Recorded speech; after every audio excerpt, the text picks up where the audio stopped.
ঠাম্মি তেজিকে বলেন, আজকের পর থেকে এই বাড়িতে ওই মেয়ের নাম উচ্চারণ হবে না, তুমি এই মেয়েকে নিজের জীবন থেকে মুছে ফেলো। তেজ বলে, আমি সেটা কখনোই পারবো না ঠাম্মি, আমাকে তুমি ক্ষমা করে দিও।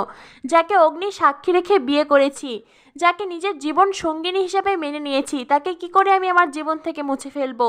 আমি সেটা পারবো না।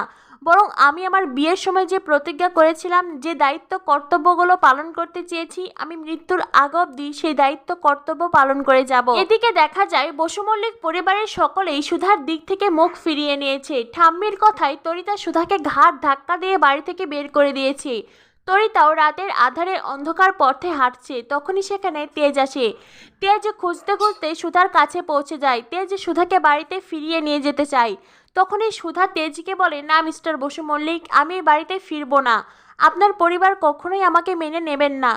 আপনার পরিবারের কাছে ঠাম্মির বাঁধা নিয়মগুলোই সমাজের নিয়ম হয়ে দাঁড়িয়েছে। সেই নিয়ম থেকে আপনারা কখনোই বেরিয়ে আসতে পারবেন না। তেজ বলে, আমরা হয়তো সেই নিয়ম ভাঙতে পারবো না, কিন্তু আমি জানি সুধা, আপনি পারবেন। আপনি পারবেন ঠাম্মির নিয়মটাকে পাল্টে দিতে। তো বন্ধুরা, জমজমাট শুভ বিবাহ সিরিয়াল কি হতে চলেছে আগামী পর্বে, পরবর্তী আপডেট পেতে আমাদের সাথেই থাকো। ধন্যবাদ সবাইকে।